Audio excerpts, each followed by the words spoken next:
Bonjour à tous. Alors, nous sommes réunis aujourd'hui pour un Grand Paris Live spécial. Le Grand Paris Live, vous le savez, c'est le rendez-vous des grands Parisiens. Et aujourd'hui, il n'y a pas que des grands Parisiens. Il y a aussi des invités ou des intervenants extérieurs au Grand Paris et je les en remercie. Le sujet de notre rendez-vous d'aujourd'hui, c'est la relance.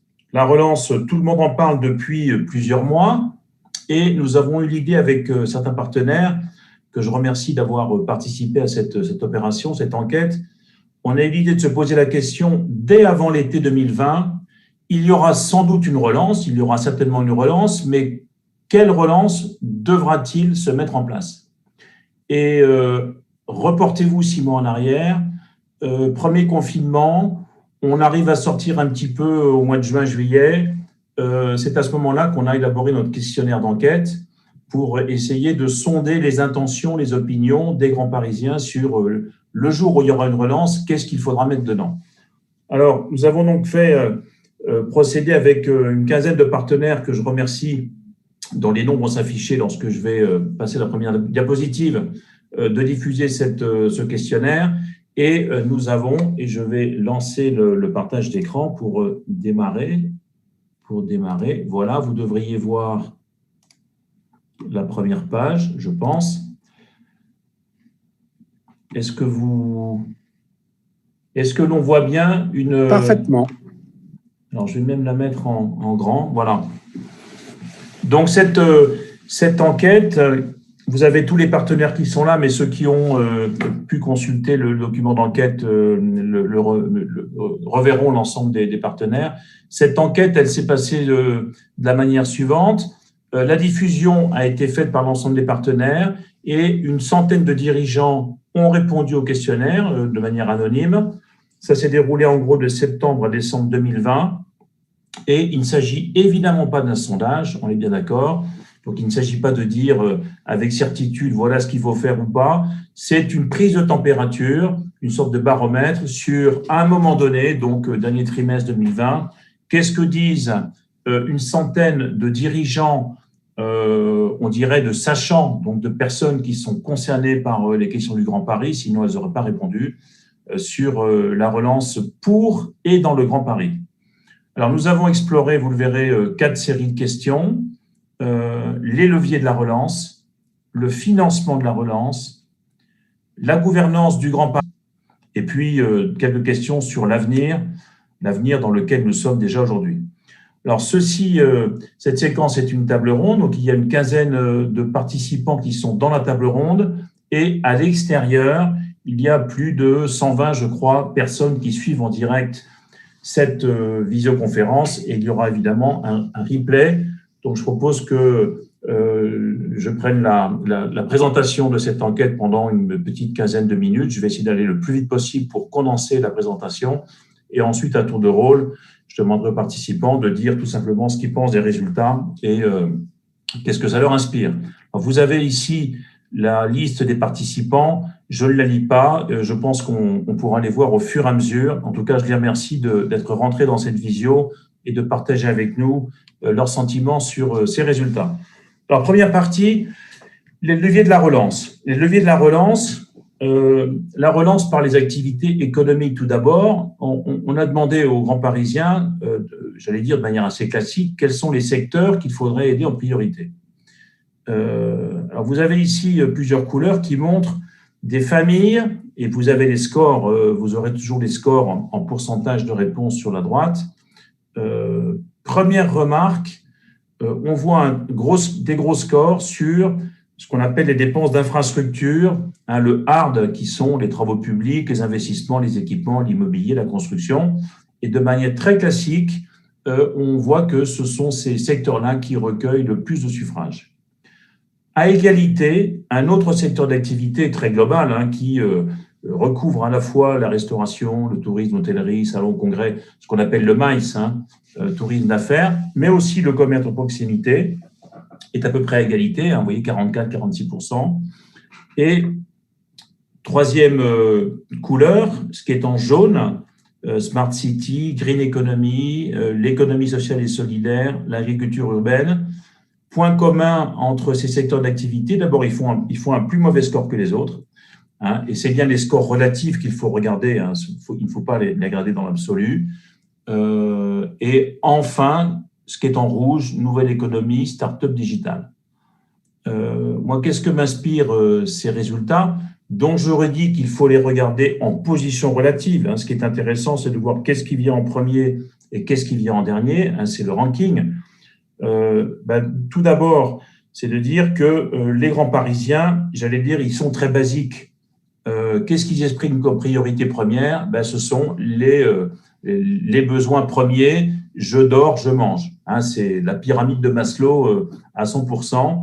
Donc, c'est pas que les grands Parisiens manquent d'imagination, c'est que je pense que, et c'était tout à fait explicable dans la période, on se replie sur le concret, sur le réel, sur je dors, je mange. Et inversement, ou à contrario, ceux qui pourraient être imaginés comme demain, le futur, le digital, le moderne, smart city, etc., font des mauvais scores.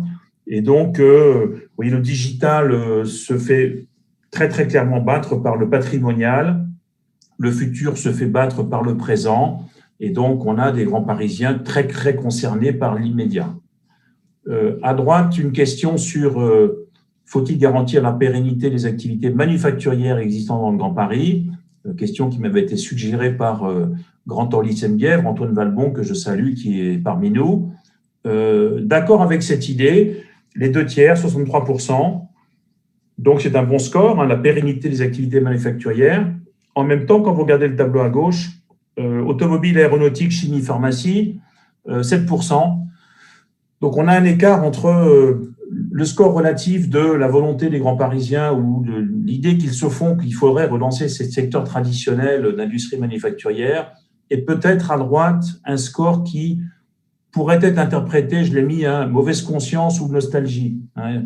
On a peut-être tous en nous, non pas du Tennessee, mais peut-être des racines industrielles manufacturières, et en réalité, ça veut peut-être dire que ce ne sont pas les activités manufacturières qui nous sortiront de la crise, mais en tout cas, on aura peut-être du mal à s'en passer. Voilà sur cette premier aspect de la relance, les activités économiques. Deuxième aspect, la relance par les grands projets. Donc là, on est dans Keynes sort de ce corps. Selon vous, quels sont les grands projets qui peuvent le mieux contribuer à la relance du Grand Paris? Et bien là aussi, on a un score qui est assez, qui moi ne me surprend pas beaucoup finalement. Le Grand Paris Express vire en tête. Vous voyez, les 2/3 des grands Parisiens considèrent que c'est un grand projet moteur. Donc, on peut dire qu'il est vraiment installé dans la tête des gens. En revanche, quand vous descendez en bas, les sites olympiques, 1%. Alors, là encore, je le dis, ce n'est pas un sondage, il ne faut pas l'interpréter comme ça. Et quand on a un écart de 1 à 67, on peut se poser la question de, finalement, dans les leviers grands projets, voilà ce à quoi accordent confiance les grands Parisiens. D'ailleurs, on a posé la question à droite, plus précisément sur les JO. Les JO seront-ils plutôt un gouffre financier ou une source de relance pour le Grand Paris? La réponse confirme ce petit score de 1%. Il y a plus de grands Parisiens qui considèrent que les JO seraient ou seront un gouffre financier plutôt qu'un outil de relance. Donc, c'est un résultat assez surprenant qui pose, à mon avis, un certain nombre de questions.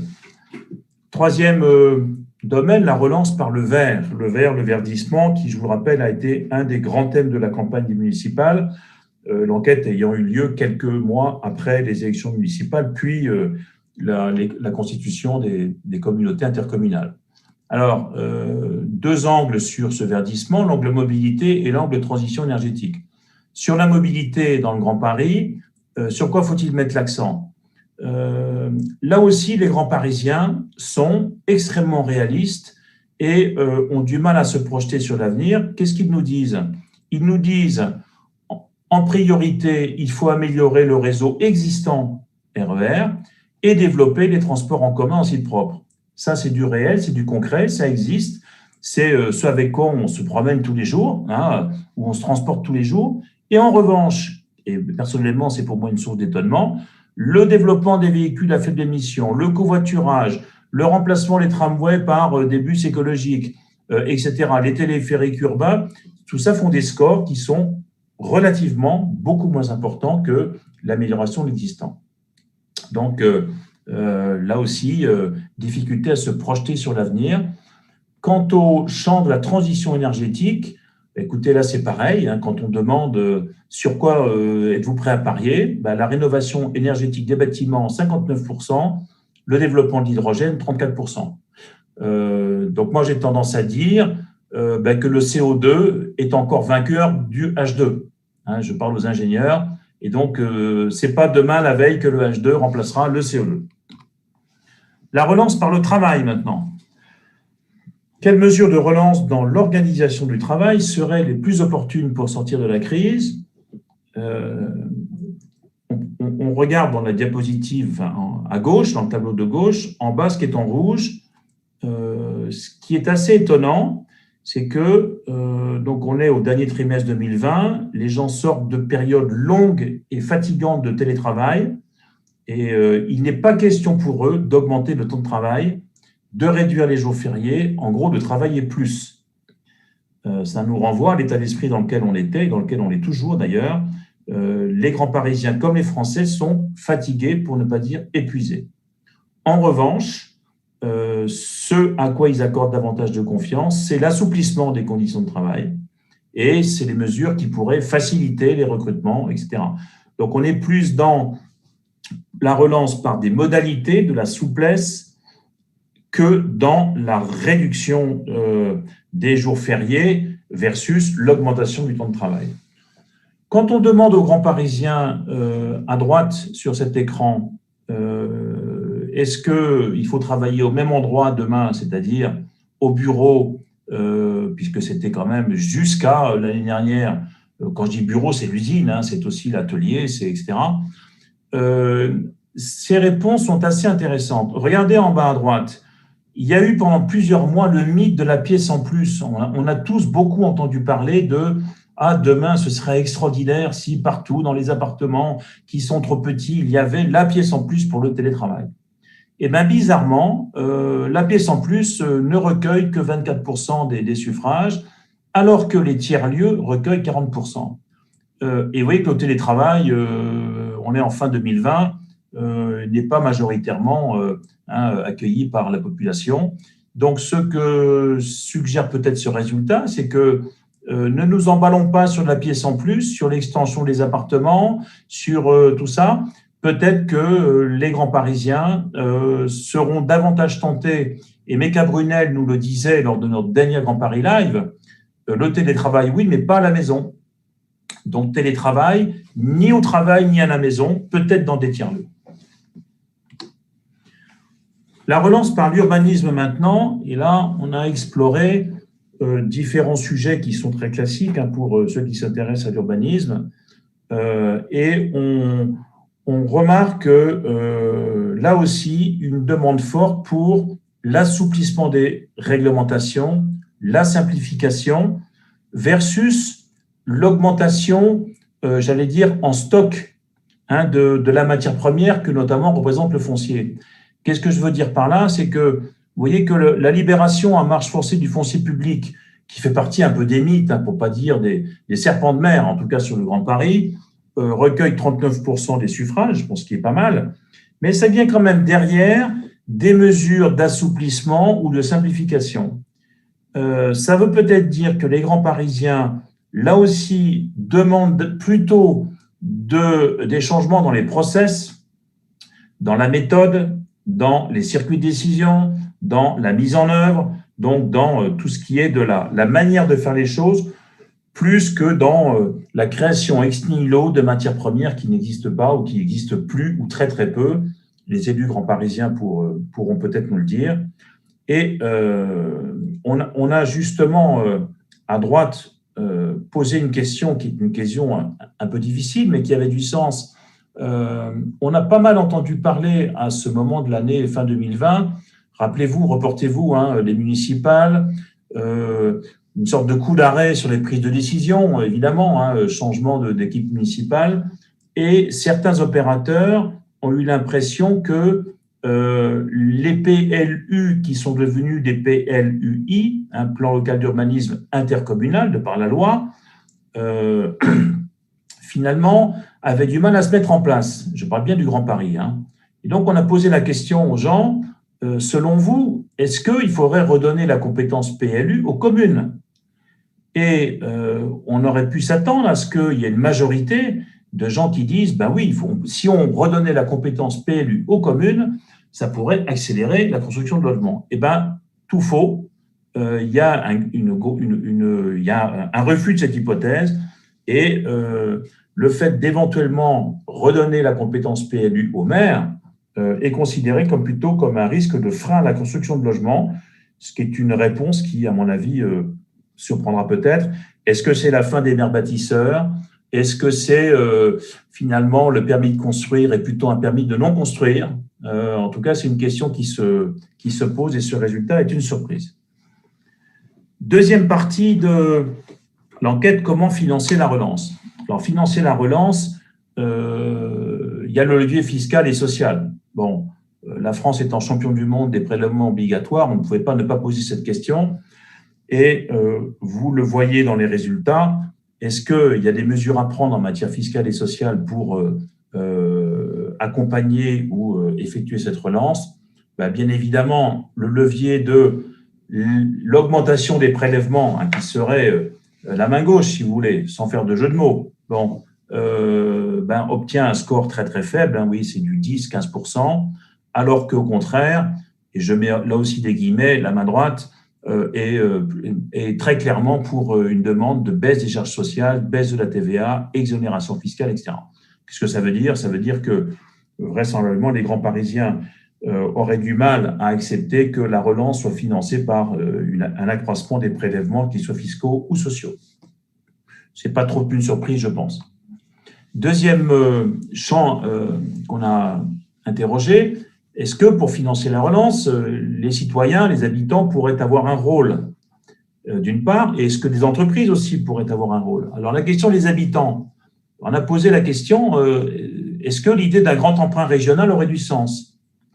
Et versus, est-ce qu'un impôt exceptionnel qui toucherait tous les habitants du Grand Paris aurait aussi du sens?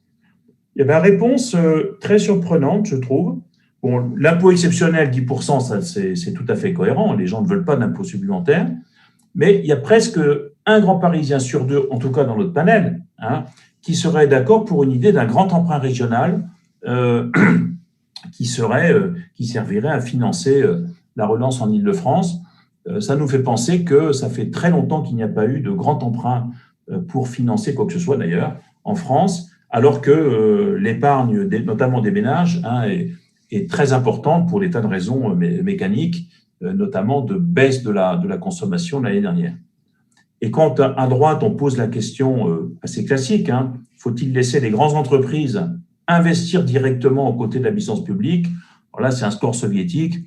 75% des gens disent oui, il faut laisser les grandes entreprises, ou peut-être même les inciter à investir à côté d'une puissance publique dont on sait que les finances sont un peu exemptes, pour ne pas dire beaucoup.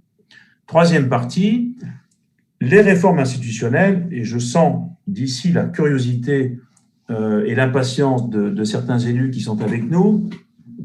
Alors, qu'est-ce que disent les grands Parisiens sur cette fameuse réforme du Grand Paris dont on parle beaucoup et qui avance peu? D'abord, la question du moment. On s'est interrogé de savoir, est-ce le bon moment en période de crise d'envisager une réforme des institutions du Grand Paris? Et bien là aussi, grande surprise. Moi, je m'attendais à ce que les gens disent non, c'est pas le moment. C'est la réponse en bas. Il ne faut surtout pas toucher au Grand Paris, c'est pas le moment. Ben non, 23% des réponses disent c'est pas le moment. Les 2/3 disent au contraire, il faut profiter de la relance pour engager la réorganisation du Grand Paris. Réponse surprenante, mais score assez clair. Et quand on demande aux gens, c'est le graphique de droite, qu'est-ce qu'il faudrait faire? Alors, on verra que c'est très, très cohérent. Alors, il y a 3 sujets. Il y a le sujet des EPT, établissements publics territoriaux, le sujet des millefeuilles, dont je suis heureux de rappeler que je suis l'inventeur du concept, donc je vois que c'est un concept qui marche toujours, n'est-ce pas, Vincent? Et je pense à Vincent Golin. Et le sujet de la fusion des communes ou des départements. Alors, c'est assez intéressant parce que, les EPT, je pense qu'ils sont sous le radar. Ce sont des structures très jeunes pour la plupart. Les grands Parisiens les connaissent peu ou pas. Et la question du redécoupage des EPT, à mon avis, ça leur passe très très loin au-dessus de la tête. C'est pas un sujet de préoccupation pour eux. Vous voyez, c'est pas nécessaire.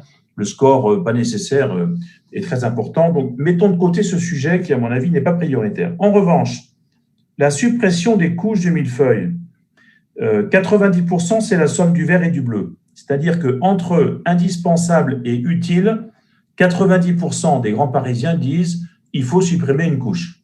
Alors, on verra laquelle. Bon. Mais ce n'est pas suffisant. Quand vous leur demandez si, au sein même d'une couche, et c'est ça qui, à mon avis, devient un sujet majeur, au sein même d'une couche, la couche des départements, la couche des communes, est-ce qu'il faut fusionner commune, ça veut dire commune nouvelle. Département, c'est par exemple 78-92, etc. Est-ce qu'il faut envisager des fusions? Vous avez 70% des grands Parisiens qui disent oui, c'est soit indispensable, soit utile. Ce score est une surprise parce que il y a beaucoup de spécialistes ou de sachants qui considèrent que c'est surtout pas le moment d'aller fusionner des structures. Je fais référence en particulier à, c'est tout à fait un hasard, à la sortie du Premier ministre sur la Grande Alsace, qui a laissé comprendre ou entendre que, de son point de vue, les grandes régions n'étaient peut-être pas une idée excellente. Bon, en tout cas, les grands Parisiens, eux, ils ont l'air d'être tout à fait d'accord pour qu'on fusionne des structures similaires, commune à commune, département à département. Autre question, et là on entre un peu plus dans la technique, on a posé 4 questions pour savoir ce que pensaient les grands Parisiens sur les questions suivantes. Alors, on s'est permis d'être un peu impertinent, c'est un peu le plaisir qu'on trouve à ce type d'exercice. 1, faut-il élargir le périmètre de la ville de Paris aux communes de la petite couronne? Bon, la ville de Paris, qui est enserrée dans ce périphérique, que j'appelle moi le nœud gastrique du Grand Paris, faut-il élargir le périmètre de la ville de Paris aux communes de petite couronne? Ben, vous avez une majorité de gens qui sont d'accord. 60%, c'est une très grosse majorité. Et les questions qui descendent, vous verrez que les scores sont par ordre croissant. Deuxième question, est-ce qu'il faut envisager un conseiller régiopolitain du style du conseiller territorial de la réforme avortée qui avait été votée mais pas mise en place, la réforme Sarkozy, du conseiller territorial, qui, je le rappelle, à l'époque était à la fois départemental et régional. Est-ce qu'il faut envisager un conseiller qui soit à la fois régional et métropolitain? Là aussi, les grands Parisiens sont d'accord, 62%. Allons plus loin. Est-ce qu'il faut envisager une fusion des périmètres et des compétences de la métropole du Grand Paris et de la région Île-de-France? 2 tiers sont d'accord, 65%. Donc là aussi, c'est un score très net. On n'a évidemment pas posé la question qui serait une sous-question. Au profit de qui? On s'est arrêté à la fusion. Bon. Et enfin, un thème que personnellement, au Club des entreprises du Grand Paris, nous poussons depuis plusieurs années, est-ce qu'il faudra envisager un contrat de relance du Grand Paris, du style du contrat de plan État-région, auquel participeraient obligatoirement l'État, la région, la métropole, la ville de Paris, le département? Là, une réponse qui est impressionnante. 87% des grands Parisiens sont d'accord avec cette idée, dont personne ne parle. 4e partie pour terminer. Et demain, optimisme ou pessimisme. On a posé à gauche des diapositives 3 questions sur la maison, le travail, la santé. La maison, question assez basique. Envisagez-vous de quitter votre domicile actuel pour avoir un espace extérieur? Rappelez-vous ce qu'on disait sur la pièce supplémentaire. 71% des grands Parisiens n'envisagent pas de quitter leur domicile et donc voient plutôt. Mais là aussi, c'est sans doute parce que malgré les périodes passées au vert, à la campagne, etc., on est bien chez soi. Et je pense que l'escargot dans sa coquille a beaucoup de sens en ce moment. Sur le travail, on a posé la question de la politique de RSE. Faut-il, pour faire face aux crises, que les entreprises renforcent leur politique de RSE? Réponse très forte, oui à 81%. Donc là, il n'y a pas de doute. Et enfin, sur la santé, et cette question qui a été posée en fin 2020 a beaucoup de sens aujourd'hui. À l'époque, c'était en cas de deuxième vague, donc là, on est peut-être à la 3e, mais en cas de deuxième vague, priorité à la relance de l'économie ou à un deuxième confinement? 88% priorité à la relance de l'économie. Donc, à mettre en perspective avec la sensibilité du sujet de ce confinement dont on parle en ce moment, où on voit que les résultats de la fin 2020 sont tout à fait conformes à ce qu'on ressent aujourd'hui. Et la question de l'horizon, quand allons-nous retrouver le niveau d'activité d'avant la crise? Alors là, c'est très net. Fin 2020, les grands Parisiens considèrent que ce ne sera pas avant 2022. Alors, je n'ai pas voulu avoir la cruauté de calquer le calendrier politique sur ce schéma, mais je pense que c'est assez instructif que l'on parle des départementales, des régionales ou évidemment des élections présidentielles. Et puis, dernière diapositive, la question des risques. En haut à gauche, la relance du Grand Paris est-elle menacée par les risques suivants? Et nous avons 3 items qui sont quasiment ex aequo, qui sont plutôt des confirmations, en tout cas pour deux d'entre eux. Un, le manque de civisme des habitants, propreté, sécurité, honnêteté, éducation, respect d'autrui, qui apparaît comme un vrai risque pour la relance dans le Grand Paris. 2, l'abandon des quartiers au séparatisme, zone de non-droit, etc. Et en revanche, un 3e item qui personnellement m'a surpris, la concurrence entre les collectivités dispersant leurs actions. Je mets ça en rapport avec l'idée du contrat tout à l'heure, 87%. Il y a sans doute là une réflexion à avoir. Et en revanche, une idée reçue qui fait un mauvais score, les grands écarts de richesse entre l'Est et l'Ouest du Grand Paris ne sont pas considérés plus que ça comme une menace sur la reprise ou la relance dans le Grand Paris. En bas à gauche, si on voulait mieux réagir à une nouvelle pandémie, je rappelle qu'on est fin 2020, il faudrait, et là on a posé des questions sur l'organisation hospitalière et sanitaire. Et première surprise, elle est tout en bas. Rappelez-vous, à cette époque, beaucoup de territoires, de collectivités, d'élus locaux revendiquaient que l'État confère ou transfère des compétences sanitaires ou hospitalières aux régions en particulier, mais pourquoi pas aux départements, pour faire face à la crise. Rappelez-vous les masques, etc. etc. Bon, ce discours est un peu moins présent en ce moment, mais à l'époque, il était assez fort. Eh bien, les grands Parisiens répondent: transférer une compétence sanitaire hospitalière au département et à la région, niet. Réponse surprenante, mais très claire. En revanche, obliger les hôpitaux publics à coopérer avec les cliniques privées et les médecins libéraux obtient un gros score, et il y a sans doute eu des défaillances de ce point de vue-là. Et revenir aux hôpitaux et services d'urgence de proximité, et on n'est pas surpris de la réponse, obtient aussi un gros score.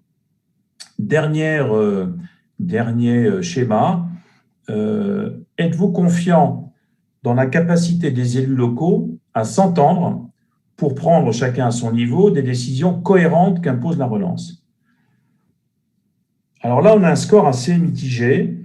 Bon, 50% non, donc il y a une majorité de grands Parisiens qui ne sont pas d'accord avec cette idée que les élus locaux peuvent s'entendre pour des décisions cohérentes. C'est bien la question de la cohérence qui a été posée, hein. Ce n'est pas la question de la capacité ou de la qualité des décisions, c'est la cohérence des décisions. Mais en même temps, 40% disent oui. Donc je dirais que c'est pas si noir, c'est plutôt même positif. Je trouve que ce score de 40%, même s'il est plus faible, est assez prometteur. Et donc, je pense que finalement, et pour conclure, les grands Parisiens, au travers de ces questions, et j'ai essayé de faire cette présentation de la manière la plus dense possible, finalement ne sont pas forcément optimistes ou pessimistes. Moi, je trouve, mais je serais maintenant content d'avoir l'avis des uns et des autres, qu'ils sont plutôt réalistes. Ils sont plutôt réalistes, assez concrets, tout en étant audacieux. On a vu sur les propositions en matière de gouvernance, mais j'ai beaucoup trop parlé, et donc maintenant, je serai très heureux de vous entendre les uns et les autres. Je vous remercie de votre attention, et donc je donne la parole à celui qui la demande. Eh bien, écoutez, je vais me lancer puisque je suis là pour représenter Alexandra Dublanche et la présidente. Je vais être très court parce que beaucoup de gens ont beaucoup de choses à dire. La première chose que je voudrais dire, c'est quand même la justesse et comment dirais-je, et l'intelligence des grands Parisiens. Enfin, je suis un peu stupéfait. Ils sont très réalistes et ils sont pas en train de rêver sur des tas d'idées qu'on leur a vendues. J'étais un peu surpris par la pièce supplémentaire et ça me fait penser à la politique de la présidente qui souhaitait développer les tiers-lieux. On s'aperçoit en fait que le télétravail trouve sa limite à l'appartement. Le télétravail est assez plébiscité quand il n'est pas à l'appartement et votre sondage le montre.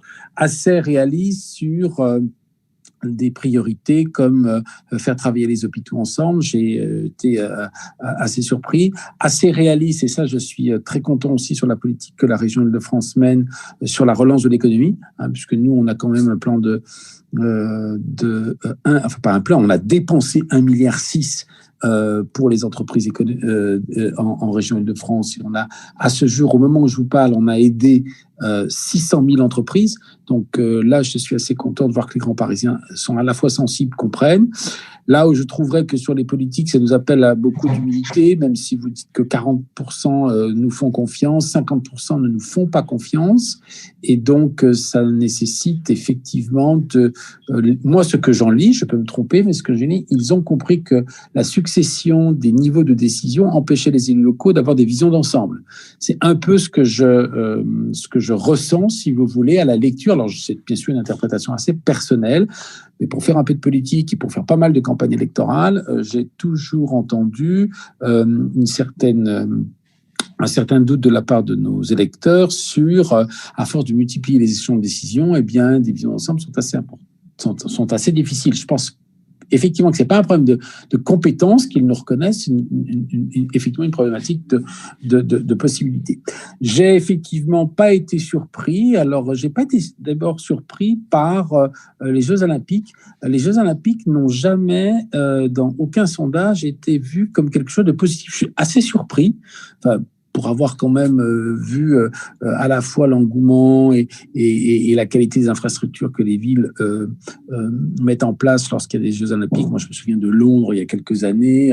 Londres en bénéficie encore. Enfin, je sais bien qu'il y a un rapport prix et investissement et retour qui effraie la population, mais de voir si bas dans les sondages les Jeux Olympiques en matière de relance m'a un peu surpris. Je ne pensais pas les voir en premier, de loin pas, mais je ne pensais quand même pas les voir en dernier. C'est un petit peu une interrogation et je pense que je le vois monter dans la population. Je l'ai vu pendant la campagne électorale de Paris. Beaucoup de nos électeurs nous disent il ne faudrait pas y aller, il ne faut pas y aller, ça va coûter cher. Enfin, de toute façon, ça n'est pas ni mon propos, ni ma volonté, ni ce que je pense. Je me fais simplement le reflet de dire que ce sondage, encore une fois, m'éclaire sur la non-adhésion en fait des Franciliens sur les Olympiques. Et encore une fois, je suis étonné. Donc moi, je vous laisse la parole maintenant pour vous dire, au moins la politique que mène la présidente, son équipe et donc moi-même sur l'attractivité était bien retranscrit sur ce sondage avec des soucis de développement économique, des soucis de baisse de charges, des soucis d'intervention en fait autour de la pandémie, des soucis de cohésion, des soucis de cohérence, une nécessité de ne pas avoir trop de millefeuilles. Voilà un petit peu très rapidement. J'ai beaucoup aimé aussi leur pragmatisme et leur réalisme sur, avant toute chose écologique, améliorer donc les RER. Vous verrez, c'est quand même ce qu'il y a de mieux pour à la fois faciliter les gens et polluer moins. Et j'ai bien aimé, mais ça j'en étais convaincu parce que je trouve que les mouvements écologistes font beaucoup de bruit, mais on le voit, nous, à la région Île-de-France, ils ont laissé une région où on était dernière en matière de pollution, dernière en matière de bus diesel, dernière en matière de Wi-Fi. Or, nous, ce qu'on fait à la région, on met énormément d'argent sur la transformation écologique, mais pas parce que c'est une transformation écologique, parce que c'est une transformation. On vient, par exemple, de changer tout le parc des bus en parc électrique. Ça, certains diront c'est un investissement économique. Moi, je pense que c'est un investissement qui est bien évidemment économique, mais aussi écologique. Donc, voilà un peu, si vous voulez, ma réaction à chaud. C'est beaucoup de pertinence, beaucoup de cohérence, beaucoup d'intelligence chez les grands Parisiens. un petit peu surpris par les Jeux Olympiques et bien évidemment travailler encore pour améliorer notre image sur notre capacité en tant qu'élus locaux à faire du travail ensemble. Voilà. Merci beaucoup. Marga. Qui veut prendre la parole? Emmanuel Lointier. Très bien. Moi, Jacques, je peux me lancer, Marc Lermite. Ah, Marc, on va laisser Emmanuel. Emmanuel Lointier. Très bien, merci. Donc, Emmanuel Lointier, la présidente de l'Association des ingénieurs territoriaux, donc qui interviennent en collectivité. Nous retrouvons, bien entendu, des aspects que nous avions imaginés à la conception de ce questionnaire. Par contre, moi, je voulais juste souligner deux aspects très particuliers. Il y a comme une dualité, voire une contradiction à chaque fois que je ressens dans les différents propos et dans les résultats que vous nous avez montrés. D'une part, des attentes, des mots comme pérennisation, des mots comme existant, des mots qui sont revenus régulièrement, qui montrent l'attachement à ce que produisent déjà les collectivités territoriales là où elles sont. Donc, elles sont reconnues sur ce qu'elles font. Donc, il y a quelque chose qui est là, que je trouve qui est toujours souligné. Il y a des choses qui sont faites et ceux qui vivent dans ces territoires le reconnaissent. Et à l'inverse quasiment, ou à l'autre échelle, des besoins majeurs qu'on voit émerger avec ce souci bien entendu de répondre à tous les éléments écologiques que l'on peut voir, mais aussi économiques. Et je trouve que le questionnaire montre une nouvelle fois la complexité de tenir à la fois des fondements sur l'existant et de se projeter. Donc, je resterai là parce que c'est apparu et bien, dans vos propos, vous l'avez souligné à plusieurs reprises. Alors, moi, par contre, je suis résolument positive dans l'approche qui a été développée sur les partenariats potentiels entre niveaux de collectivités. Et je trouve qu'en fait, effectivement, ce n'est pas tant le nombre de collectivités ou le nombre d'échelons qui sont soulignés, mais plutôt le fait qu'on en attende finalement plus sans les mettre véritablement en défaut. Donc, je pense que c'est tout ce qui est collaboration qui se trouve plus mis en avant que heure ou incohérence. Donc, je trouve que par rapport à ce questionnaire, à nouveau, ce que l'on souligne, c'est que ces relations permettent d'avancer plus qu'il y aurait besoin de supprimer tel ou tel, bien que le questionnaire n'allait pas dans ce sens-là. Donc, moi, je pense que c'est une position, c'est plutôt une expression positive, je trouve. Voilà, j'en reste là. Et je partage de nombreux points qui ont été évoqués par notre prédécesseur dans ses propos. Merci beaucoup, Emmanuel. Alors, Marc Lermite avait demandé la parole. Oui, je la prends pour enchaîner. Bonjour à tous. Moi, je trouvais ce questionnaire super intéressant. Je rejoins pas mal de ces conclusions, en tout cas de ces impressions, ces intuitions assez fortes, notamment sur le fait régional, notamment sur les risques, les autres risques au-delà des risques santé qu'on est en train de connaître maintenant, les risques sociaux. Bon, je pense que c'est assez établi qu'on va vivre quelques années assez volatiles.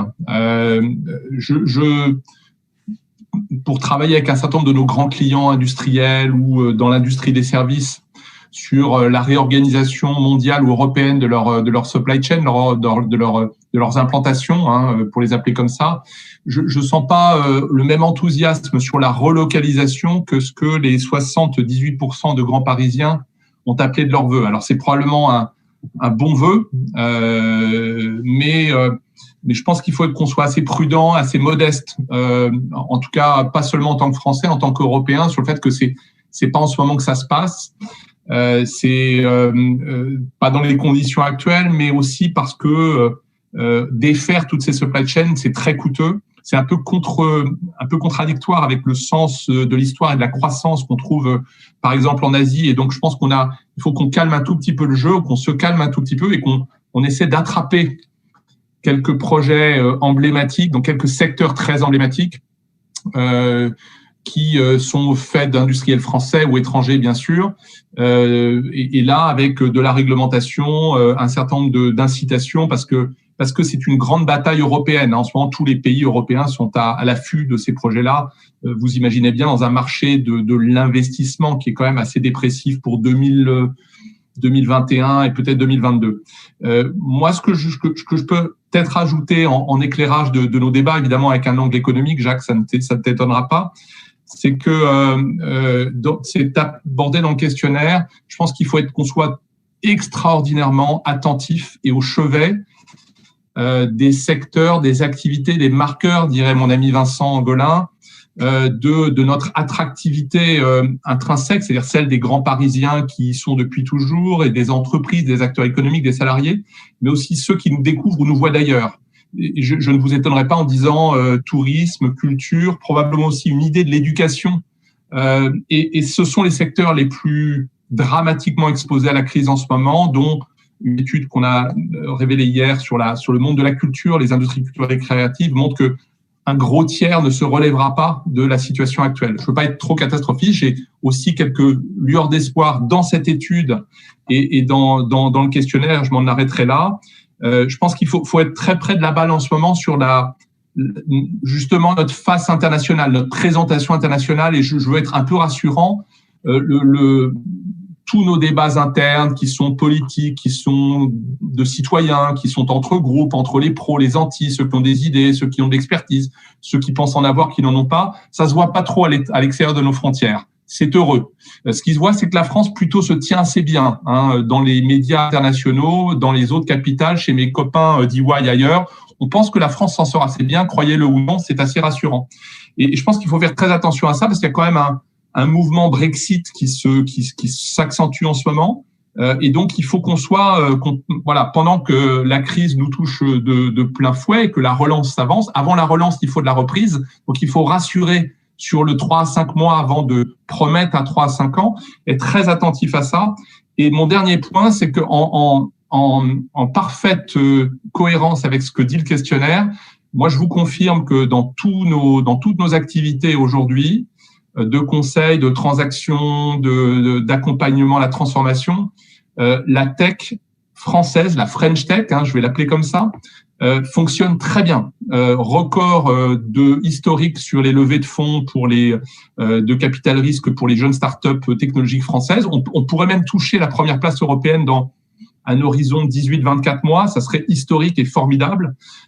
Tous les investissements maintenus dans les entreprises moyennes et grandes, celles qui peuvent encore dépenser du cash en ce moment, sont des investissements technologiques, parfois uniquement liés au télétravail, mais parfois dans de la deep tech. Et donc ça, c'est une bonne nouvelle. Et cette French Tech, c'est aussi un très beau totem de la France. Donc il y a du grave en ce moment, et je pense que je vous rejoins avec il faut qu'on soit proche de la balle, mais il y a aussi quelques belles lueurs d'espoir. Et enfin, n'oublions pas que les accords de Paris, c'est les accords de Paris. Et ça, à l'international aussi, ça se voit et ça se sait. Merci. Merci beaucoup, Marc, avec cet optimisme qui nous fait du bien. Qui veut prendre la parole? César Ramon, la tribune. Merci Jacques. Je vais rebondir sur ce que vient de dire Marc sur les accords de Paris. Effectivement, on a beaucoup parlé à nouveau d'eux avec l'élection de Joe Biden à la présidence des États-Unis, et c'est un marqueur fort que montre le Grand Paris, a montré l'exemple il y a maintenant 5 ans. La transition énergétique, d'ailleurs, figure en tête des priorités demandées par les grands Parisiens pour le plan de relance. C'est assez intéressant. Idem pour la mobilité. Le réseau existant, plutôt que développer des nouvelles infrastructures routières. On a aussi la question du Grand Paris Express qui apparaît en top des priorités, qui est censé, cette promesse de mailler tout le réseau francilien à horizon 2030. Sans oublier évidemment les sujets sur la construction, la rénovation, parce que le PLU ne va pas revenir aux communes parce qu'il ralentirait la construction selon 45% des sondés. Oui, parce que malheureusement, les professionnels vous le diront, aujourd'hui, c'est compliqué de construire. Les aides sont fléchées vers la rénovation et non pas vers la construction neuve, plus le décalage des élections municipales. si elle n'est pas prête de repartir. Je n'ai pas encore évoqué les travaux publics, puisque Olivier Garrigue, qui est présent pour la FRTP Île-de-France, en dira sans doute un mot. Et ce qui est surprenant, moi, ce qui m'a bien surpris, c'est les questions sur le millefeuille territorial. Je pensais que c'était une obsession journalistique et politique. Pas du tout. Je vois notamment que 64% d'entre eux veulent profiter de la relance pour engager l'organisation du Grand Paris. Sauf que ça fait 3 ans qu'on l'attend et 3 ans qu'elle n'intervient pas. Le président Macron joue sur tous les tableaux. Mais aujourd'hui, il est trop tard. Quand on appelle l'Élysée, ils disent non, c'est trop tard.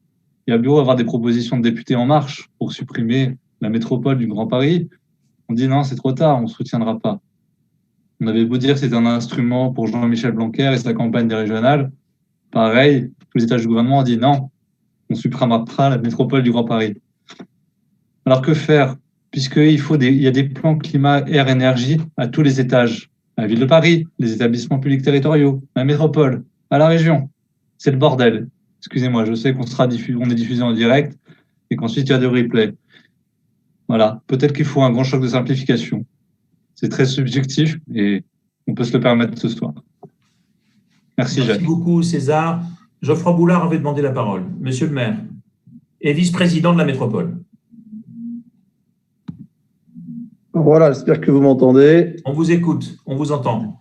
Merci à vous de m'avoir convié à cet échange et j'ai parcouru effectivement votre enquête particulièrement intéressante. Moi, je voulais juste rappeler donc la métropole du Grand Paris, on en parlait et César en parlait. Hein, il y a un débat institutionnel lié à une loi qui a été mal faite. Hein. Nous, on est des élus, des maires, et on fait vivre cette métropole avec une loi qui est imparfaite et qui doit absolument être clarifiée. Malheureusement, effectivement, je pense qu'on va passer la mandature, c'est-à-dire 5 ans, sans finalement révision, réflexion en plus. Hein. Il n'y a pas eu d'assises du Grand Paris sur le plan institutionnel. Mais la métropole, elle a, sous l'impulsion de Patrick Ollier, elle existe. Elle s'inscrit aussi dans le cadre de politique nationale, et notamment dans le cadre du plan de relance de l'État, puisque la métropole est un acteur reconnu au niveau ministériel. On a eu un échange hier avec le préfet de région, et on va donc passer un certain nombre de conventions avec la préfecture de région d'Île-de-France pour décliner concrètement les milliards qui ont été annoncés et qui ont quand même beaucoup de mal à redescendre dans les territoires. Et l'État est très, très heureux de trouver une métropole en contact avec les maires, 131 communes. C'est 7,2 millions d'habitants quand même, la plus grande zone dense d'Europe. C'est pas rien. Et on est une intercommunalité. On n'est pas une assemblée régionale. Il y a une gouvernance partagée. Moi, je suis vice-président en charge de l'innovation et du numérique. On a d'autres vice-présidents, qui sont des maires, qui ont des couleurs politiques différentes. Et c'est en cela que la coopération des maires, elle reste irremplaçable. On n'est pas dans des clivages droite-gauche. Ah, certains aimeraient, d'ailleurs, peut-être pour tuer la métropole, parce que l'esprit d'une métropole, c'est pas exactement l'esprit d'un conseil régional. C'est travailler ensemble sur des projets sur lesquels on arrive à se mettre d'accord. Et si on se met pas d'accord, ça n'avance pas. Et pour les maires, évidemment, il faut parfois céder un peu de compétences et de pouvoir, mais on peut pas être replié sur son territoire aujourd'hui. Dans le monde avec lequel on vit, ces évolutions permanentes, on est obligé d'être en interaction, on est obligé de travailler ensemble pour porter des projets ambitieux pour les habitants. Et c'est en cela que la métropole a un côté tout à fait moderne. Et elle est imparfaite sur un plan de compétences, de positionnement. Ça, c'est le travail du législateur. Et la métropole entend, dans le débat présidentiel, c'est le vice-président de la communication qui vous le dit, va peser. On a besoin aussi d'organisations comme la vôtre, Jacques. Bravo tout ce que vous avez fait depuis très longtemps sur le Grand Paris, parce que le Grand Paris, il existe par des acteurs de terrain, des acteurs institutionnels, mais surtout des acteurs de terrain, professionnels, socio-économiques. La notion de Grand Paris, elle a une traduction pour beaucoup d'opérateurs économiques notamment. Il faut maintenant que ça devienne une réalité pour les habitants et ça, c'est notre rôle en tant qu'élu, en tant que maire, de le faire vivre. Mais il y a une attente forte. La marque Grand Paris, elle est irremplaçable. Donc aujourd'hui, comme j'ai pu le lire, vouloir supprimer le Grand Paris, c'est le fait métropolitain, il est présent. C'est pas la métropole contre la région, c'est pas la métropole contre les territoires ruraux. C'est de dire que la métropole du Grand Paris, qui est une grande métropole mondiale, elle doit s'organiser. Elle doit participer au rééquilibrage territorial au sein de son territoire. Hein. On a quand même des communes qui font 4000 habitants et vous avez la ville de Paris qui fait 2,2 millions d'habitants. Eh bien, il y a des politiques au niveau métropolitain qui cherchent aussi à rééquilibrer tout simplement ce qui a parfois, par l'histoire, par les spécificités des territoires, peut apparaître comme déséquilibré.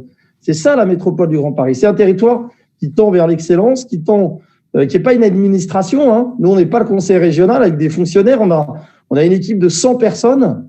Donc, le procès sur les coûts de la métropole, moi, je demande à ceux qui les font de se regarder dans la glace et dans quelles assemblées ils siègent aussi parce que, sincèrement, c'est une métropole de projet. C'est une métropole où on se met d'accord entre maires pour porter des projets d'envergure et qui vont servir tous les habitants. Donc, voilà, moi, je voulais le redire. On le redira dans l'année pré-présidentielle parce qu'on veut évidemment peser dans le débat. Vous dire que la métropole du Grand Paris, c'est des actions très concrètes. On a un fonds d'investissement métropolitain, notamment qui permet de financer des projets qui sont initiés par les communes, qui disposent d'une moindre capacité d'investissement. Et c'est très concret, c'est la rénovation énergétique, c'est la rénovation thermique, c'est l'acquisition de véhicules propres, ce qui permet de passer des marchés, qui permet en fait de passer la commande publique vers les entreprises, vers les acteurs. Donc la métropole, c'est une métropole de projet. On ne peut pas subventionner directement les entreprises, les aides directes sont interdites. Par contre, on passe par les communes. Et les communes qui derrière ouvrent à la commande publique un certain nombre de dispositifs. Les mobilités, évidemment. On a depuis 2016 plus de 600 projets qui ont été subventionnés, mais surtout avec du retour et de la valeur ajoutée pour les territoires. On a aussi sur l'artisanat, sur le commerce, un fonds d'intervention métropolitain. Et dans le cadre du plan de relance national, on va abonder et on va ainsi constituer un fonds d'envergure. La métropole, elle investit, elle est partenaire notamment du fonds régional. Donc là, c'est la région Île-de-France. L'idée, c'est pas de rajouter des strates et des fonds. Là, la région Île-de-France a lancé le fonds résilience pour les PME, pour les entreprises qui ne rentrent pas dans les cases des dispositifs d'État dans le cadre de la crise sanitaire. Et donc, on s'est allié avec la métropole, avec la région, avec également la Banque des territoires. Et on a un fonds de 100 millions d'euros qui va vraiment aider des entreprises à passer ce cap de la crise sanitaire qui est quand même, je le dis, sur le rapport économique devant nous et qui nécessite que les acteurs, notamment institutionnels, ils soient évidemment en soutien de nos entreprises, de nos commerçants. C'est très, très important pour la métropole du Grand Paris. La rénovation énergétique des zones pavillonnaires, c'est un vrai sujet. On a engagé des expérimentations, notamment sur les pavillons, donc j'en ai parlé, avec l'accompagnement de ménages qui veulent, et foyers qui veulent rénover sur le plan énergétique. Et on a un nouvel appel à projet innovant qui va être lancé et qui est notamment sur la réintroduction d'activités productives en zone dense. On parle beaucoup de la difficulté pour produire des vaccins. On n'a plus en France cette capacité, en tout cas, il faut qu'on montre finalement la voie, et c'est un peu notre rôle aussi. Vous dire aussi qu'on a sur le pass numérique tout un travail sur l'accompagnement numérique des territoires et des communes qui ont peu de moyens pour lutter contre la fracture numérique. On voit qu'il y a beaucoup de disparités. Donc, on a lancé un pass numérique avec les communes Et puis, je voudrais citer le dispositif Métropole Roule Propre sur les mobilités. C'est un dispositif qui permet d'octroyer, vous savez, une aide financière pour les particuliers qui souhaitent remplacer leur véhicule thermique en un véhicule propre. C'est pas assez connu, mais si on cumule les aides, on arrive à 19 000 euros d'aide pour permettre cette évolution du parc. Aujourd'hui, pour partie polluant, on a un parc électrique, vertueux, mais voilà, la métropole, elle est là pour elle n'est pas là pour punir, elle est là pour aussi participer à cette évolution concrètement avec des financements. Voilà, donc on a beaucoup d'initiatives, on a 17 dispositifs extrêmement concrets qui sont à disposition des maires au service de leur territoire. Et moi, je voulais aussi vous en parler. Le plan de relance pour le Grand Paris, on a plus de 100 millions d'euros qui ont été mis sur la table dès le mois de mai. Et puis, on voit là l'État qui vient progressivement vers nous en disant on a besoin de vous. Alors que certains parlementaires parlent de supprimer la métropole. Mais je peux vous dire que nous, dans les faits, dans l'exécution et l'exécutif métropolitain, on voit effectivement ces sollicitations en matière de logement pour que les politiques gouvernementales d'État redescendent. On est l'échelon qui permet évidemment de concrétiser des politiques qui vont dans le bon sens naturellement et au service des habitants. Voilà, je ne voudrais pas être trop long, vous dire que voilà, on est vraiment dedans et on pourra tout à fait, on pourra organiser une session si vous le souhaitez, Jacques, peut-être dans quelques mois pour faire une évaluation finalement de l'évolution du plan de relance métropolitain sur nos priorités, sur les difficultés qu'on rencontre, parce que on a aussi des difficultés avec l'administration centrale. Le plan de relance national, c'est vraiment décidé d'en haut. Et tout le sujet, c'est d'accélérer, parce qu'on voit les lenteurs. Ça fait déjà plusieurs mois que ça a été annoncé. Je peux vous dire que c'est toujours pas en place. On met la pression sur les ministres, sur les préfets, les sous-préfets à la relance. On a rajouté des strates et des strates. Et on voit que l'information a du mal à circuler au sein même des ministères. On a parfois plus d'informations que certains représentants de l'État chargés notamment de faire redescendre ces politiques. Donc ça, c'est un gros sujet et il faut évidemment aussi simplifier tout cela. La crise sanitaire, juste pour finir là-dessus, je trouve qu'avec cette crise sanitaire, on n'a pas tiré les leçons au niveau régional des couches, notamment sur l'administration de la santé, qu'on a entre les ARS, la Haute Autorité de Santé, Santé publique France, le ministère, la Direction générale de la santé, les préfets de région, le préfet de police à Paris.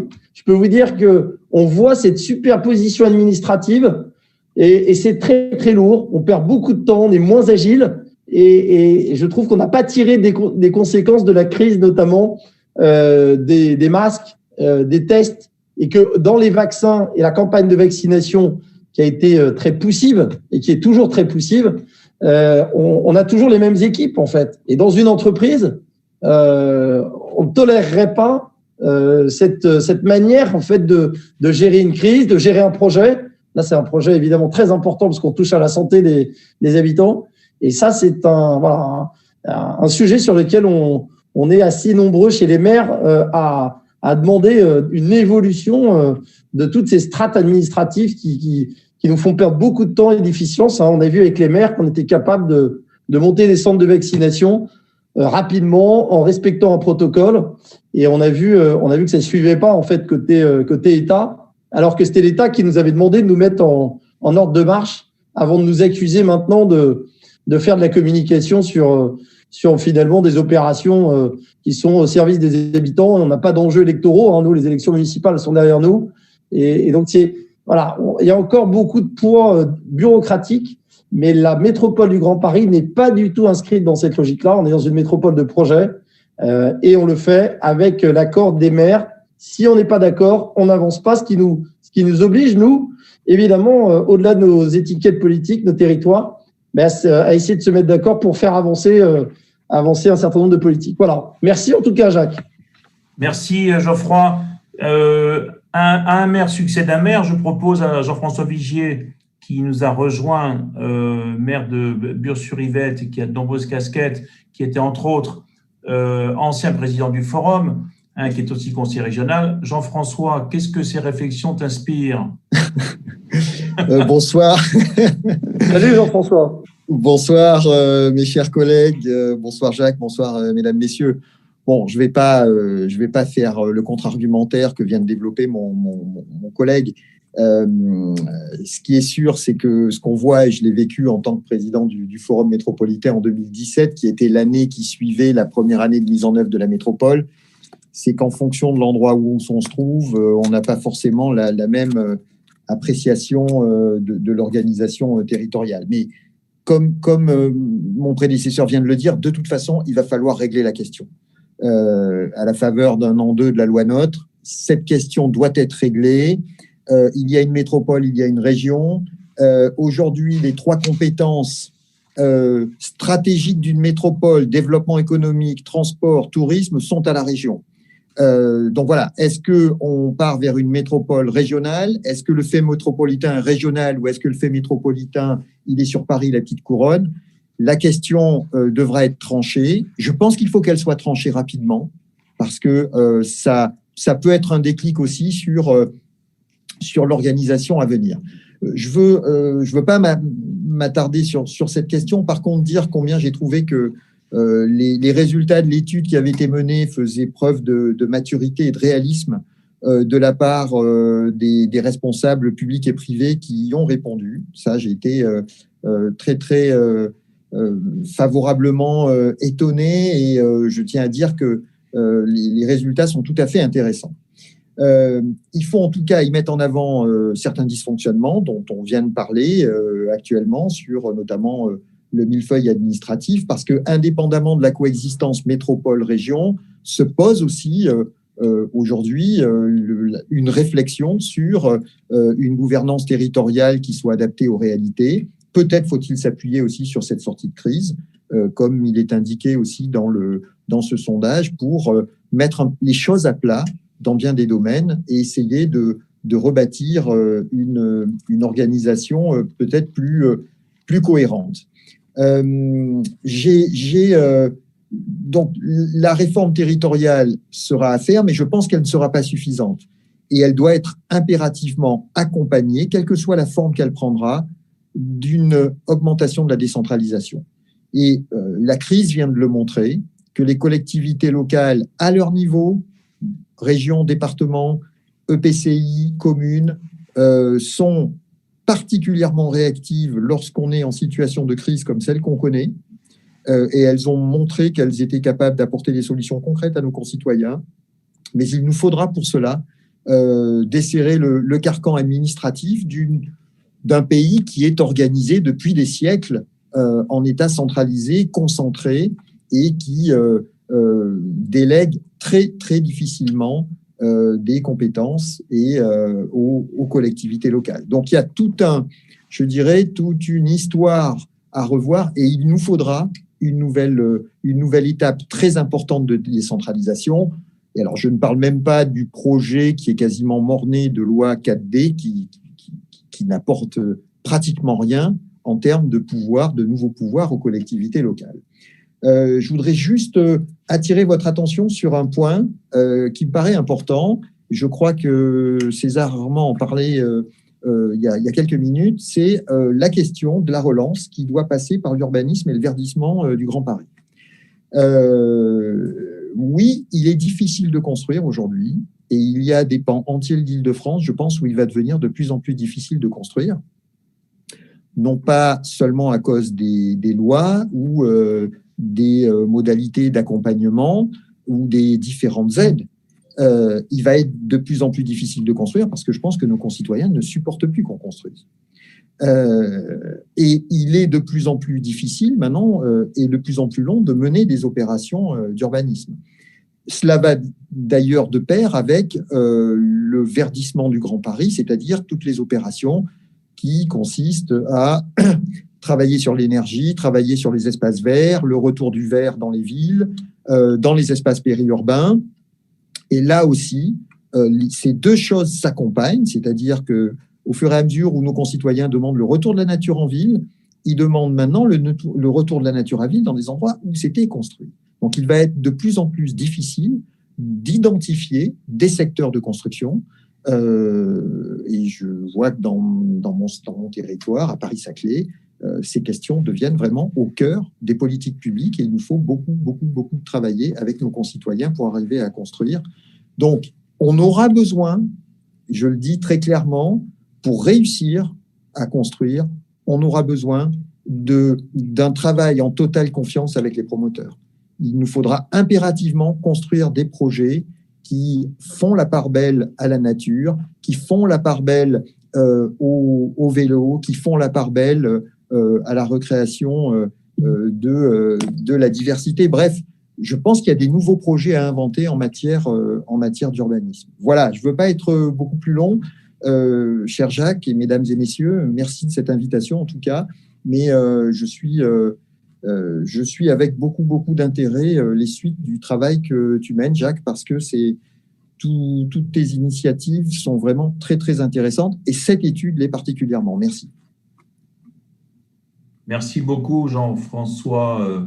Donc, on avait là aussi, c'est intéressant, après Geoffroy Boulard, le point de vue d'un maire qui, officiellement, du point de vue institutionnel, n'est pas dans le Grand Paris. Hein, on est d'accord, puisque Murs-sur-Yvette est dans la Pampa, mais dans la Pampa magnifique du bateau de Saclay. Donc, oui, et je rappelle d'ailleurs à ce sujet, Jacques, excuse-moi, mais que la CPS avait délibéré en 2015 pour ne pas intégrer la métropole du Grand Paris. Alors que le secteur de Saclay, comme Roissy, sont des secteurs dont on parle pour intégrer la métropole. Nous avions fait le choix à l'époque de ne pas l'intégrer. Alors, je propose de donner la parole à Hélène, qui avait demandé la parole en levant la main. Et on a parlé d'énergie verte, transition énergétique. Je pense qu'Hélène, c'est parfaitement des sujets pour EDF, ça.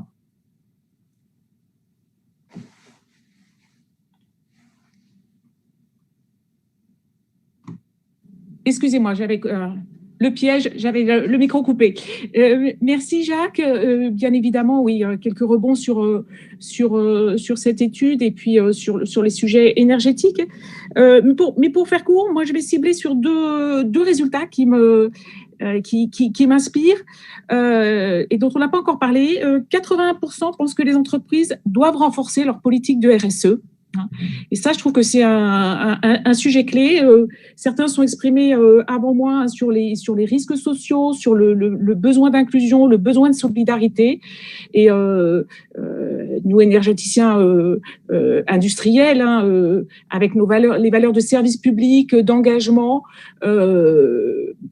délivrant un bien essentiel, et là encore, les résultats montrent que les gens ont besoin de revenir au présent, aux besoins vitaux. Moi, je constate que c'est vraiment une vraie réalité, et là, je peux témoigner aussi de la réalité d'EDF sur l'accompagnement et sur la solidarité. Aujourd'hui, un chiffre quand même, on a 400 000 clients en situation précaire, au sens de l'État, c'est-à-dire pour lesquels qui sont bénéficiaires du chèque énergie. Et la réalité, c'est qu'on voit que auparavant, ceux qui demandaient des reports de leurs factures ou qui avaient des difficultés pour payer leurs factures, c'était 50% de ces populations. Aujourd'hui, c'est plus de 75%. Donc voilà, on voit une nette augmentation, beaucoup de sollicitations. Nous, en Île-de-France, on a plus de 50 salariés qui sont dédiés justement à cette solidarité. Et je crois que là-dessus, il y a des attentes fortes et que le plan de relance, il réussira si en effet on garantit cette inclusion et cette solidarité. Et puis, deuxième sujet, en effet, plus en résonance avec aussi notre cœur de métier, sur, bien sûr, le résultat sur 59% d'attente sur la rénovation énergétique des bâtiments. Donc ça, c'est un beau score et je pense que ça répond en effet aux enjeux à la fois, on disait, peut-être moins de nouveaux projets, mais aussi déjà de rénover, peut-être aussi le concept d'économie circulaire, de redonner à nos bâtiments que nos bâtiments soient plus agréables à vivre, hein, plus de bien-être et surtout plus de confort thermique, hein, et donc moins de consommation énergétique, mieux isolée, hein. Bien sûr, c'est un très fort enjeu. Mais moi, ce que ça m'inspire aussi et qu'on voit peut-être pas dans l'enquête, il faut avoir en tête quand même que tous ces sujets-là, ça nécessite des compétences, des emplois. Et ça, je pense que c'est aussi un levier d'optimisme, hein. Moi, je m'appuie sur un EDEC qui a été produit en 2020 et qui montre que les métiers de la transition énergétique, c'est plus de 100 000 emplois à l'horizon 2030. Hein. Et moi, là encore, un enjeu une clé de réussite, hein, du plan de relance, c'est qu'il faut qu'on forme ces compétences et qu'il faut qu'on prépare ces emplois de demain. Si on veut pouvoir faire de la rénovation thermique des bâtiments, et on voit qu'il y a des attentes et qu'il y a des volumes extrêmement importants, il faut aussi qu'on ait les ressources, hein, et les hommes et les femmes pour pouvoir faire ces opérations, et que ça soit des opérations de qualité, parce que sinon, voilà, on gâchera aussi les fonds l'argent du fonds de relance. Et donc, il y a un vrai enjeu de formation et d'accompagnement pour avoir les compétences capables de réaliser cette transition énergétique. Merci Hélène. Alors, je vois dans ceux qui ont demandé la parole, Antoine Valbon, je crois, avait envie de s'exprimer. Est-ce que tu m'entends, Antoine? Oui, je t'entends. Tu m'entends? Vous m'entendez? Je t'entends. La parole est à toi pour 2 minutes et demie. Mais c'est parfait. Tu sais très bien que je peux être très, très synthétique. Non, je plaisante, mais je vois l'heure, il est 18h12. Non, mais tu as raison. Je parviens à être plus synthétique que les élus. Voilà, c'est bien. Tout à fait. Continue. Non, moi, ce que je trouve, ce qui m'intéresse à travers l'enquête qui a été réalisée et à laquelle on a participé, hein, à laquelle j'ai participé, c'est de mettre en exergue les leviers qui nous permettent de travailler, de réfléchir à la relance économique. Qui était vraiment le point principal. J'aborderai donc pas les sujets institutionnels. Et je vois trois sujets, moi, qui m'ont un peu marqué dans ce que tu as présenté. Je les évoque les trois les uns après les autres. La question, tu l'as dit, des activités manufacturières qui est mise en avant par l'enquête. Et c'est un sujet de préoccupation extrêmement prégnant pour nous, tu le sais, dans le territoire dans lequel je travaille, hein, dans le Grand Orly-Stendief, qui est un des territoires de l'espace métropolitain, un gros territoire, hein, de 700 000 habitants. Et l'enjeu de la réindustrialisation en espace dense, en zone dense, est un enjeu qu'on travaille avec prégnance, qui est un peu la marque de fabrique de notre territoire depuis 2013. Donc c'est assez ancien, hein, ça traverse communautés d'agglomération qui sont très anciennes, hein, qui ont maintenant 20 ans, hein, sur ce territoire-là, à des portes de l'Essonne, Val-de-Bièvre, Sénamont, et c'est toute la problématique de ces activités en zone dense. Et je vois bien que dans la contradiction que tu as un peu notée tout à l'heure dans l'enquête, sur on a besoin d'activités manufacturières, mais en même temps, on comprend pas bien ce que c'est. On a un travail à faire. C'est incontestable, parce que ça pose des questions de l'approche foncière, ça pose des questions sur l'occupation des rez-de-chaussée en zone dense, ça pose la question de quelle technique et de quelle industrie on parle. Et il est évident que l'industrie du XXIe siècle, c'est pas celle de grand-papa. Et voilà, ça pose toute une série de sujets qui sont devant nous et qui sont passionnants. C'est des sujets qu'on évoque beaucoup nous dans le cadre de Territoires d'industrie, hein, qui était un contrat très très fort qui a été signé avec l'État avec un nombre d'actions très importantes. On a 60 types d'actions et qui se concrétisent, qui prennent corps très concrètement dans le cadre du plan de relance. Je pense aux millions qu'on vient de décrocher avec Air France Industrie sur la recherche et développement dans le cadre d'un contrat de maintenance moteur 4.0. Je pense, on avait à l'instant EDF à la station hydrogène bas carbone avec EDF, qu'on vient également de décrocher. Et tout ça prend du sens, notamment dans le cadre du CRTE. Je le dis parce que tu disais à la fin, Jacques, la nécessité donc d'avoir un plan de relance très concret. C'est le cas. C'est le cas à travers ces contrats de relance et de transition écologique qui viennent d'être mis en place avec l'État, les départements et les EPT, et qui ont pour vocation de globaliser à la fois territoire d'industrie, les contrats de transition écologique. Et donc, c'est une avancée assez intéressante pour s'engager dans ce plan de relance.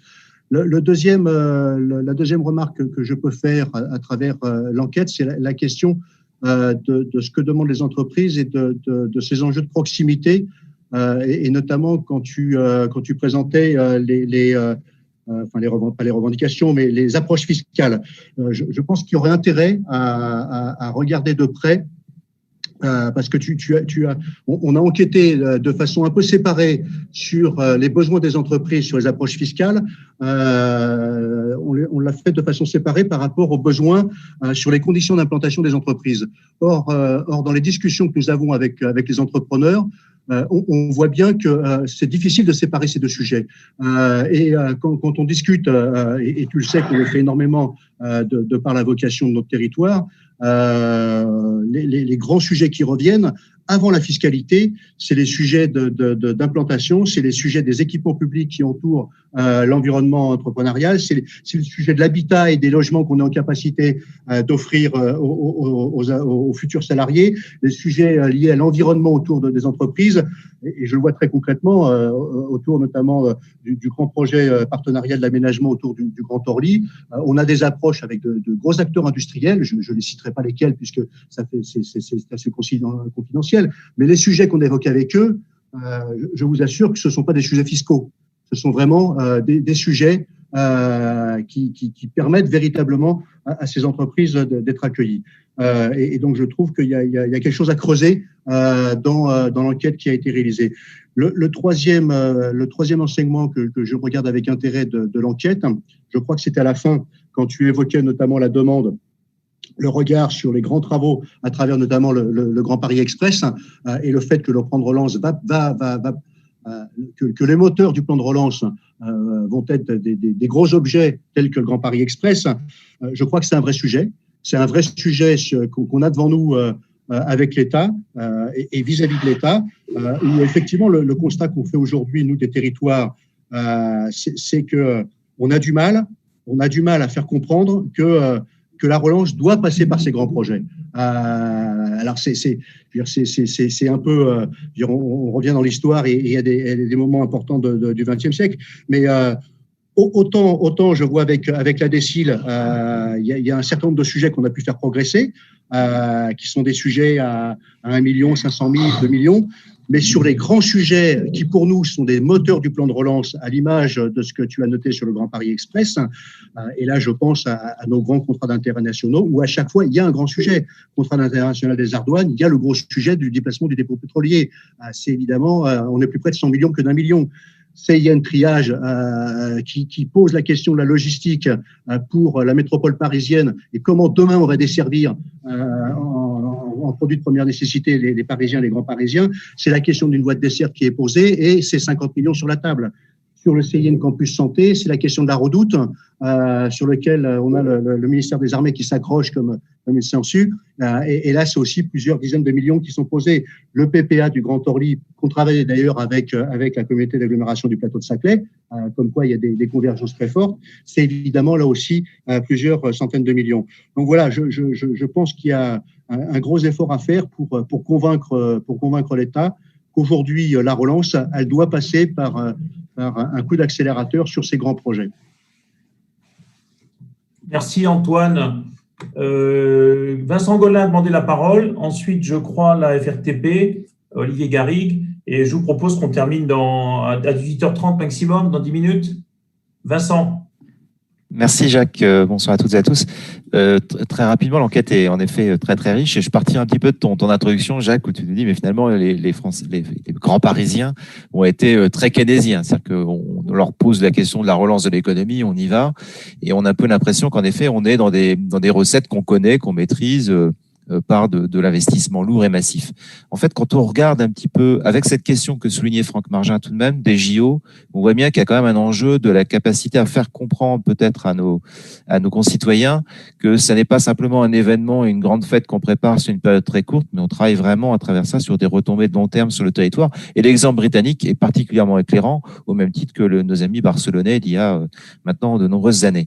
Moi, je voudrais souligner quelques points très rapidement. Le premier point, c'est que dans cette relance, en fait, fait, quand ils ont beaucoup indiqué sur ces enjeux dans la construction de BTP, je crois qu'il y a quand même le lien, et on l'a vu aussi dans l'enquête, avec la question de la neutralité carbone et les enjeux écologiques. C'est un petit peu, en effet, ce qu'évoquait aussi Madame Milot.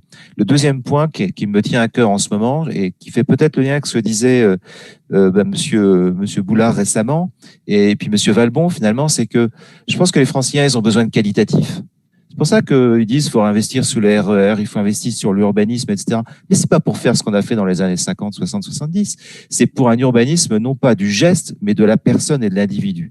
Donc je pense vraiment qu'il faut travailler au réenchantement des territoires et au réenchantement de l'Île-de-France. Et ça passe par, et du Grand Paris, et ça passe évidemment par ce travail collectif, cette intelligence collective qu'on a aujourd'hui pour je dirais, imaginer comment on fait évoluer tantôt une zone d'activité, tantôt un quartier de vie, tantôt un faisceau transilien, que sais-je. Et là, il y a beaucoup de choses à faire et je pense qu'il y a vraiment beaucoup d'attentes là-dessus. Le troisième point, c'est le numérique qui est curieusement absent.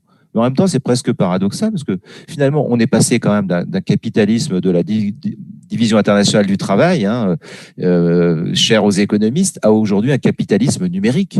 Enfin, imaginez-nous, il y a 3 ans. 3 ans, on n'aurait pas eu moins 9% de prévu en fin d'année de PIB, on aurait moins 20, moins 30, et puis on aurait renvoyé tout le monde dans les entreprises très rapidement parce qu'on aurait été incapable de gérer ça. Mais à travers ça, on a bien vu les business models qui sont en train de se développer, sont des entreprises qui sont sur des bases numériques, y compris dans l'immobilier, on l'a vu tout à l'heure avec les PropTech, etc. Donc, il y a un enjeu de transformation majeur que peut-être l'enquête n'a pas souligné, peut-être que parce que c'est devenu tellement présent que c'est omniprésent. Mais ça interpelle quand même beaucoup sur la façon dont on doit concevoir peut-être demain l'accompagnement de cette économie et la façon de travailler. Les grands Parisiens, finalement, l'ont évoqué à travers des points particuliers, télétravail, tiers-lieux, etc., qui sont évidemment des points importants. 4e point qu'évoquait Marc Lermite, c'est la question des relocalisations. En effet, ne nous leurrons pas, elles ne seront pas si nombreuses que ça. Nous, on a fait une enquête auprès des Franciliens il y a quelques mois, pas de 3000 Franciliens avec médiamétrie, etc. On obtient la même chose, en fait. C'est une demande quand même par rapport à l'industrie. On avait 3000 répondants, on est allé dans le détail. C'est très intéressant. C'est qu'en fin de compte, il y a une vraie différence sur les âges. C'est que les générations jusqu'à 35 ans ne demandent pas de la relocalisation, du redéveloppement de l'industrie. Ils ne sont pas du tout dans cette problématique-là. La relation à la matière, ils ne l'ont pas du tout. Les générations plus anciennes, non. Donc ça, c'est aussi un élément important et à avoir en tête dans les territoires industriels, c'est éviter aussi quelquefois cette coupure qu'on peut avoir avec des jeunes qui finalement ne voient plus ce lien avec la matière et donc ce lien avec l'industrie, qui à la limite, l'industrie, c'est quelque chose qu'il faut éloigner de la ville. Voilà, quelques remarques très rapides pour respecter l'horaire, Jacques. Merci. Merci beaucoup, Vincent. Merci. C'est vrai que ça apporte des éclairages, ce que tu nous dis sur ces perceptions un petit peu conservatrices, keynésiennes, comme on disait, des grands Parisiens. Je suis revenu voir quand même le score à la question 1, parce qu'elle est vraiment frappante. Quel secteur économique faut-il aider pour relancer le Grand Paris? Le digital et la nouvelle économie, ça fait 6%. Oui, donc, mais peut-être que les gens n'ont pas conscience, peut-être que ceux-ci, ils croient que ça existe, etc. Mais enfin, c'est quand même assez frappant. Je ne dis pas que la réalité soit là, parce que bien entendu, tu as raison, Vincent, le digital, il est partout, il est très présent et il pèse beaucoup plus que 6%, on est bien d'accord. Enfin, c'est quand même, ça vient quasiment en dernier en termes de moteur de relance, pas en termes de présence. Voilà. Bon, faut le prendre comme c'est tout. Il y a peut-être que c'est comme M. Jourdain, on fait du digital sans le savoir et donc on s'en rend même plus compte. Bon, je donne la parole à Olivier Garrigues s'il veut peut-être, et pourquoi pas conclure puisque c'est un secteur d'activité qui a été beaucoup marqué dans cette enquête. Qu'est-ce que la FRTP pense de tout ça? Merci, Président. Je voudrais tout d'abord remercier le Club des entreprises et puis vous-même pour cette initiative, parce que c'est vrai que c'est une enquête fort intéressante. Bon, je ne vais pas revenir sur les différents éléments, parce que tout le monde, finalement, mis bout à bout, a à peu près évoqué les points essentiels. Moi, ce qui me semble, vous en doutez, que nous, dans les travaux publics, on aime beaucoup Keynes, parce qu'il a été cité plein de fois ce soir. Et c'est vrai qu'on a eu quand même la satisfaction de voir que notre secteur dit essentiel, finalement, est quand même plébiscité également pour la relance. Alors, on a bien conscience que il y a une demande dans les équipements publics qui est en train d'évoluer. Et on voit bien que, tout à l'heure, quelqu'un parlait de verdissement. Bon, c'est très clair qu'on ne va pas construire demain, et on ne construit déjà plus aujourd'hui comme on construisait hier, et qu'aujourd'hui, les grands Parisiens attendent effectivement des infrastructures, j'allais dire, qui s'insèrent dans la ville, et pas forcément des gros équipements, mais plutôt des aménagements du quotidien. Donc ça, j'allais dire, c'est un point important. Et d'ailleurs, je voulais souligner un peu ma surprise que, par exemple, effectivement, les investissements dans le cadre des JO arrivent plutôt en bas de tableau. Donc ça veut dire que la pédagogie que les uns et les autres on a essayé de faire, je pense, en montrant que finalement, pour les JO, effectivement, on construisait pour les JO, mais au-delà des JO, l'idée, c'est de rendre les investissements qui ont été faits à la population et que ça ait une utilité bien au-delà. Et c'est vrai qu'on voit que ce message-là, visiblement, il ne percole pas. Donc moi, que vous dire en complément? Je vais peut-être vous donner quelques nouvelles du secteur. Effectivement, nous, aujourd'hui, on peut dire que tout ce qui est grand chantier a plutôt bien redémarré. Après la désorganisation de la chaîne, on va dire, de décision qu'on a connue au mois de mars-avril, où là, on était tombé à un niveau d'activité à peu près à 10% des capacités de production. Là, aujourd'hui, on tourne plutôt à 90% des capacités de production.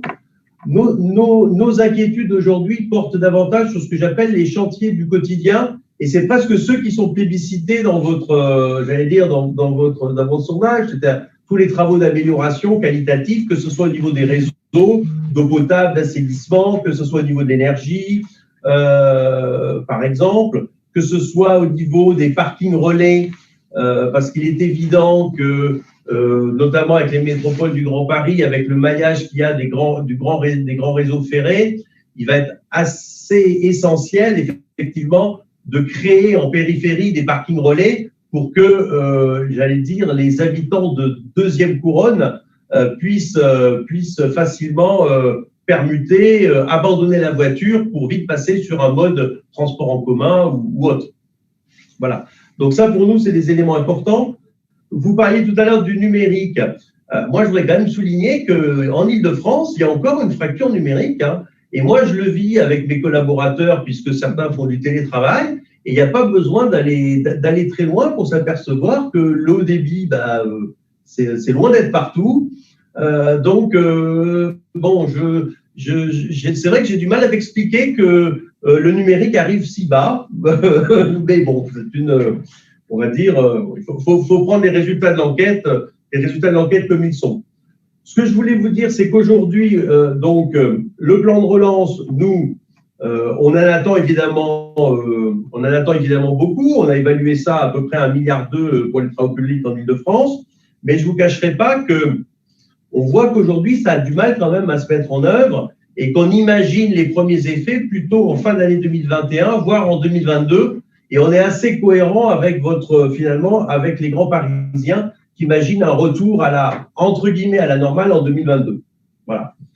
Tout à l'heure, Madame Milot a parlé de formation. Oui, je voudrais dire que nous, il est clair qu'aujourd'hui, la formation est au cœur de nos préoccupations et qu'on profite, on va dire, de cette période-là pour travailler sur le maintien en l'emploi et l'augmentation des capacités des salariés, et notamment en leur faisant acquérir des compétences et des gestes techniques pour s'adapter, on va dire, aux besoins de verdissement des infrastructures.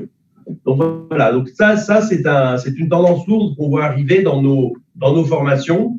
Et la deuxième tendance lourde qu'on voit dans nos formations, c'est justement le développement du numérique. C'est-à-dire de plus en plus, alors plutôt pour des formations de niveau intermédiaire et supérieur, mais il y a une vraie demande de formation en distancié qui est en train de voir le jour. Donc voilà un petit peu ce que je pouvais vous dire sur les travaux publics et sur cette enquête qui évidemment est prometteuse en termes de, comment dirais-je, qui est riche en enseignements. Voilà. Merci beaucoup. Merci beaucoup. Écoutez, il est 18h30. Moi, je voulais remercier d'une part tous les partenaires qui sont très nombreux, hein, qui ont avec nous travaillé sur le questionnaire, diffusé et permis d'avoir une centaine de réponses très qualifiées, hein, ce qui est une très très grosse masse d'informations en termes de réponses. Bon, évidemment, je le redis, ceci n'est pas un sondage, ceci n'est pas une vérité. Il faut prendre tout ça avec beaucoup de délicatesse. Et surtout, si vous devez regarder à nouveau cette enquête, ne regardez principalement que les scores relatifs des items les uns par rapport aux autres. Hein, c'est simplement ça. Mais déjà, c'est ça. Voilà. Je voulais vous remercier aussi de votre participation parce que on a eu plus de 120 personnes qui nous ont suivis, qui vous ont suivis. Et j'ai trouvé, moi, personnellement, très intéressant la diversité des points de vue. Paris, petite couronne, grande couronne, le public, le privé. Bon, je crois que là, il y a vraiment, si je devais conclure, il y a une mayonnaise qui, à mon avis, sera celle de la relance. Voilà, merci beaucoup, merci à tous. Je pense qu'en régie, on va nous couper.